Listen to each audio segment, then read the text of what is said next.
અરવલ્લી જિલ્લા મોડાસા ખાતે મંડપ એસોસિએશનની મીટિંગ યોજાઈ હતી। આ મીટિંગમાં મંડપ વ્યવસાયને વધુ મજબૂત બનાવવા માટે ચર્ચા કરવામાં આવી હતી। મીટિંગમાં એસોસિએશનના પ્રમુખ દીપક વાડિયા, મંત્રી વિપુલ ત્રિવેદી, ખજાનચી દિલીપ ભાવસાર, પેટા પ્રમુખ સુરેન્દ્રસિંહ બાપુ, પેટા પ્રમુખ ઇબ્રાહીમ ભુરા તેમજ કારોબારી સભ્યો મોટી સંખ્યામાં હાજર રહ્યા હતા। આ ઉપરાંત સ્થાનિક વેપારીઓ અને લોકો પણ મોટી સંખ્યામાં ઉપસ્થિત રહ્યા હતા। મીટિંગમાં વેપારને લગતા વિવિધ મુદ્દાઓ પર ચર્ચા કરવામાં આવી હતી, જેમાં નવા ઉપકરણોનો ઉપયોગ, નવી ટેકનોલોજીનો અમલ અને ગ્રાહકોને વધુ સારી સેવા કેવી રીતે આપવી તેવા મુદ્દાઓ પર ભાર મૂકવામાં આવ્યો હતો। આ મીટિંગનો મુખ્ય ઉદ્દેશ્ય મંડપ વ્યવસાયને નવી દિશા આપવાનો હતો, જેથી ભવિષ્યમાં આ ક્ષેત્રમાં વધુ વૃદ્ધિ થઈ શકે। અરવલ્લી જિલ્લા મોડાસા ખાતે મંડપ એસોસિએશનની મીટિંગ યોજાઈ હતી। આ મીટિંગમાં મંડપ વ્યવસાયને વધુ મજબૂત બનાવવા માટે ચર્ચા કરવામાં આવી હતી।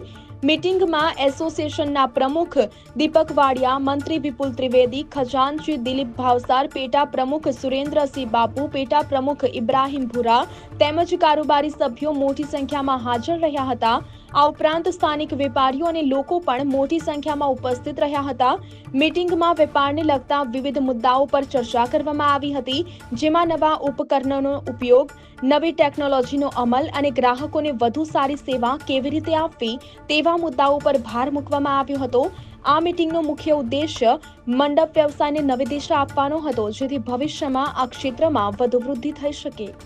આજે અમારી ગત અરવલ્લી જિલ્લા એસોસિએશન મંડપ એસોસિએશનની જનરલ મિટિંગ અમે રાખેલી।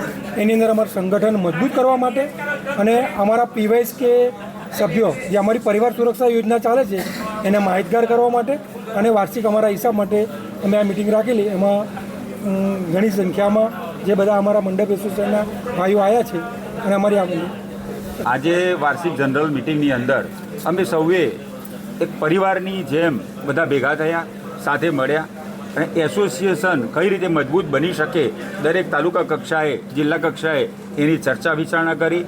સૌ સાથે મળી અને અમારા એસોસિએશન વિશે લોબી ચર્ચા કરી, પરિવાર સુરક્ષા કવચ અમારી જે ચાલી રહી છે એ વિશે પણ અમે ચર્ચા કરી કે દરેકને આજે 7 લાખ રૂપિયાનો ગુજરાત મંડપ એસોસિએશન લાભ આપે છે, તો એનો એક વીમો આવે છે, એ વીમો લેવા માટે બધાને પણ વિનંતી કરી અને અમે આજે મોટી સંખ્યામાં બધા વેપારીઓ બધા મળી અને અમે સરસ મજાના સંગઠન વિશે ચર્ચા કરી છે અને આવનારા સમયમાં અમે બહુ મોટું સંગઠન બનાવવા જઈ રહ્યા છીએ, એટલે જેથી કરીને અમે અમારા ધંધાનો વિસ્તાર પણ કરી શકીએ, સારું કંઈક આપી શકીએ, એટલા માટે બધાએ ચર્ચા વિચારણા કરી।